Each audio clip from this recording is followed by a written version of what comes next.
सो hello बियर्सियंस, welcome back on virtual learning with Anand Jaiswal. हम लोग आज बात करने वाले हैं बाबू।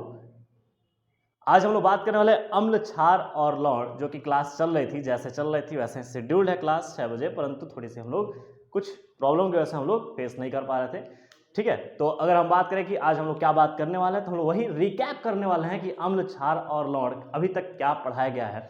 क्योंकि देखो, एक लंबी गैप छूट जाती है 1-2 दिन, तो हम क्या करते हैं, सबसे पहले हमको रिवीजन करना होता है। रिवीजन करके देखना होता है कि हमारा कहाँ कहाँ पॉइंट क्या छूटा हुआ है, याद है कि नहीं है। तो ये वीडियो आपको ध्यान से एक एक चीज देखना है कि आपको रिवाइज करना है कि क्या आपको याद है कि नहीं, क्योंकि ये पूरी समरी है अभी तक जितनी पढ़ाई गई है। 5 लेक्चर पढ़ाई जा चुकी है, ये 6वीं लेक्चर है। 6वीं लेक्चर में हम लोग बात करने वाले हैं कि अम्ल और क्षार के कुछ बेसिक पॉइंट्स पे, जो कि आपको हम बहुत अच्छे से समझा चुके हैं कि अम्ल और क्षार क्या होते हैं। तो सबसे पहला हमने कहा कि इंट्रोडक्शन और बेसिक डिफरेंस। हमने कहा कि अम्ल क्या होगा, क्षार क्या होगा, इसको बताया है। आप प्लेलिस्ट चेक कर लीजिए। अगर हम बात करें कि अम्ल और क्षार को समझेंगे कैसे कैसे इसमें डिस्टिंग्विश करेंगे, तो इसमें डिफरेंशिएट कैसे करेंगे, तो डिफरेंशिएट करने के लिए हमने कहा था इंडिकेटर लेंगे। और इंडिकेटर हमने पढ़ाया है, 3 प्रकार के इंडिकेटर है। इंडिकेटर को हमने देख लिया था। हमने बात किया था कि अम्ल और क्षार की केमिकल प्रॉपर्टीज क्या होगी, तो केमिकल प्रॉपर्टीज को हमने अच्छे तरीके से देख लिया था। आज हम लोग बात करने वाले हैं कि अम्ल और क्षार की जो केमिकल प्रॉपर्टीज है, कैसे उसको एक जगह कोलैब करके हम रख सकते हैं, कैसे याद रख सकते हैं। तो अगर हम बात करें तो आज हमारा रिकैप है, और रिकैप ये है कि अम्ल क्षार की केमिकल प्रॉपर्टीज पे, कि कैसे वो केमिकल प्रॉपर्टीज को हम एक शॉर्ट में याद रखना है। आइए थोड़े से हम ध्यान रखिएगा, इधर हम थोड़े से चीजों को समझा रहे हैं और उतने में ही आपको बहुत अच्छे से समझ में आ जाएगी। तो सबसे पहले हम लिखें एसिड, क्योंकि सबसे पहले एसिड को समझना जरूरी है। तो अगर हम बात करें कि एसिड है, तो एसिड की केमिकल प्रॉपर्टी सबसे पहले, अगर आप क्लास को रेगुलर देखे होंगे तो हमने कहा कि कोई भी एसिड ले लो, और एसिड की पहली क्रिया किससे कराया था हमने, पहली क्रिया कराया था मेटल से। तो यहां से निकला था, हमने कहा था कि मेटल से जब कराए थे तो यहां से निकला था साल्ट प्लस H2 गैस। क्या निकला था बेटा, साल्ट प्लस H2 गैस। हाँ, आपको अपनी कॉपी ध्यान देनी है कि हमने क्या पढ़ाया था, उसी चीज को रिकैप कर रहे हैं, केमिकल प्रॉपर्टीज को, कि एक छोटे से पॉइंट में कि आप कैसे याद रखेंगे।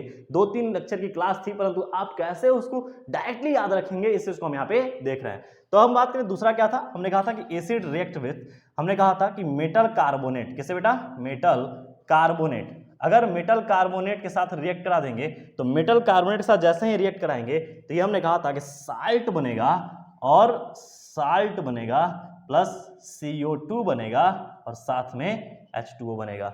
ये एसिड के साथ है।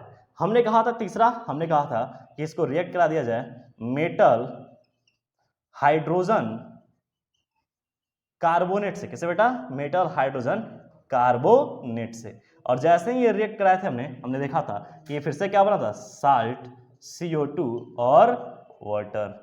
फिर हमने कहा कि एक काम कर दो कि एसिड को पुनः बेस से रिएक्शन करा दो, और इस रिएक्शन को न्यूट्रलाइजेशन रिएक्शन कहते हैं। एसिड बेस का रिएक्शन हुआ तो क्या बना था, साल्ट और साथ में वाटर। तो ये कुछ रिएक्शंस थे केमिकल प्रॉपर्टीज एसिड्स के। तो एसिड के केमिकल प्रॉपर्टीज इतने ही थे, और इतने ही थे हमने आपको समझाया थे कि एसिड का ये केमिकल प्रॉपर्टीज है। तो आपको बेसिकली याद रखना है कि एसिड अगर रिएक्ट करेगा मेटल से तो बनाएगा साल्ट और H2 गैस। अगर एसिड मेटल कार्बोनेट से रिएक्ट करेगा तो बनाएगा साल्ट, कार्बन डाइऑक्साइड और H2O जल। एसिड रिएक्ट करेगा मेटल हाइड्रोजन कार्बोनेट से, तो रिएक्ट करके बनाएगा साल्ट, CO2 और वाटर। परंतु वही एसिड अगर बेस से रिएक्ट कर जाए तो इसको बोलेंगे न्यूट्रलाइजेशन रिएक्शन, उदासीनीकरण अभिक्रिया।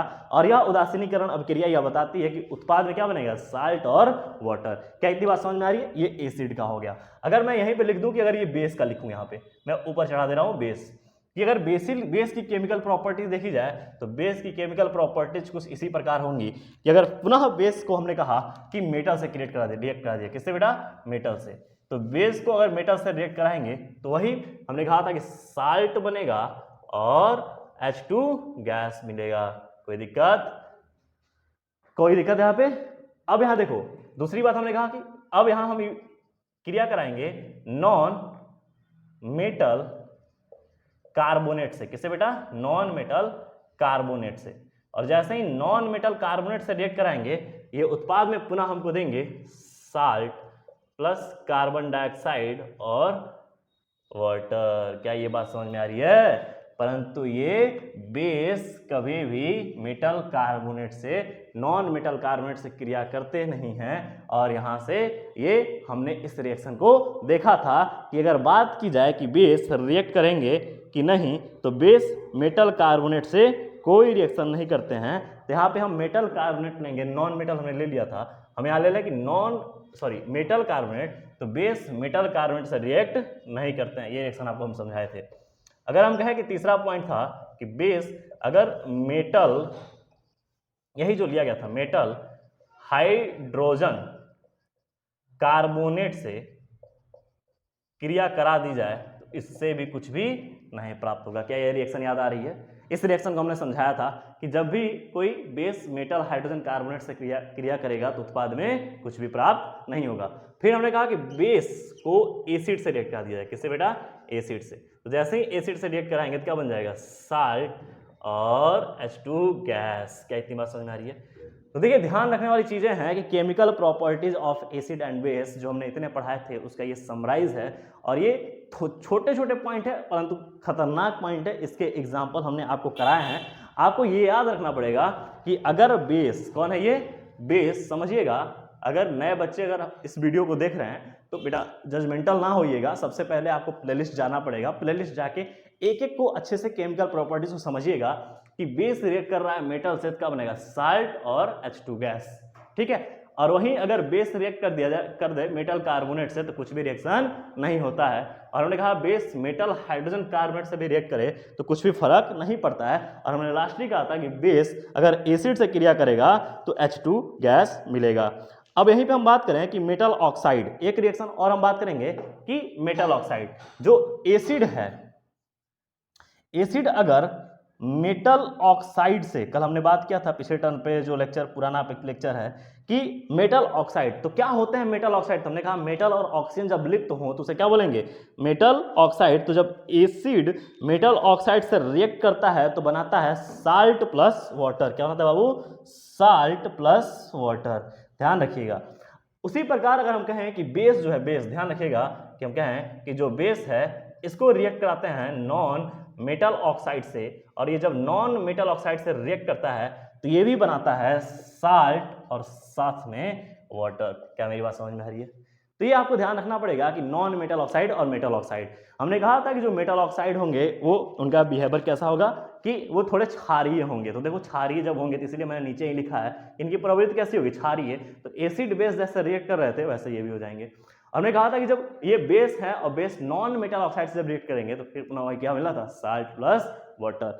अब बात आती है कि एक चीज बात बताओ कि अम्ल की, सारे अम्ल की जो प्रॉपर्टी सेम कैसे मापी जाएगी कि सारे अम्ल की प्रॉपर्टीज सेम है? तो हम कहेंगे कि सारे अम्ल की प्रॉपर्टीज एक ही बात पर निर्धारित करती है, सेम है, कि वो हाइड्रोजन का त्याग करते हैं। अगर यही बात अगर हम पूछ दें कि ये बताओ कि सारे एसिड के बारे में आप तो बात कर दिए, अब सारे बेस के बारे में बताओ, तो हम कहेंगे सारे बेस का मतलब हुआ कि OH- का त्याग करना। हमने देखा था कि बेस की प्रॉपर्टीज दो थी, OH- के आधार पर, लिबरेट करने के आधार पर, त्याग करने के आधार पर। OH- के त्याग करने के आधार पर बेस दो प्रकार थे, strong base and weak base. Strong base की कहानी हमने आपको बताया था, वीक बेस की कहानी आपको बताया था। अगर आपको फिर भी नहीं समझ में आया है तो प्लेलिस्ट एक बार चेक करिएगा, सेकंड या first lecture of acid base and salts में आपको मिल जाएंगे कि हमने आपको पढ़ाया है कि एसिड और बेस कैसे हम बात करेंगे, स्ट्रॉन्ग एसिड और कैसे बात करेंगे स्ट्रॉन्ग बेस, और कैसे हम बात करेंगे वीक एसिड और कैसे बात करेंगे वीक बेस। तो ये बातें हमारी आज रही और ये समराइज ये रही कि हमारी chemical properties of acid base का जो समरी होगा वो कैसा होगा। तो इसको अगर आपने याद रखा, अपने जहन में रखा, तो आपको मेटल ऑक्साइड और नॉन मेटल ऑक्साइड की क्रिया अगर बेस से कराने को बोल दी जाएगी, धड़ाक से आपके दिमाग में क्लिक होगा और तुरंत आप आंसर दे लोगे। यकीन मानिए ये बहुत आसान है, बहुत टफ नहीं है, लेकिन बच्चे इसको टफ बना लेते हैं और उनके साथ साथ जो टीचर होते हैं वो सही से नहीं समझा पाते हैं, तो ये थोड़ा टफ हो जाता है। परंतु ये मजेदार चीजें हैं, ध्यान रखिएगा कि ये इजी है। ठीक है, तो आप इसको आराम से एक एक करके देख लीजिए, रिवाइज कर लीजिए। आज हमारी क्लास इतनी ही रही। कल हम लोग बात करेंगे नेक्स्ट, जो है कि एसिड बेस के साथ साथ हम लोग पीएच स्केल पे बात करेंगे। मजेदार है पीएच स्केल, कि पीएच स्केल कैसे नापेंगे, कैसे अम्ल का पीएच बताएंगे, कैसे बेस का पीएच बताएंगे, और पीएच पैमाना क्या है, इस पे हम लोग कल बात करेंगे। So thank you dear students.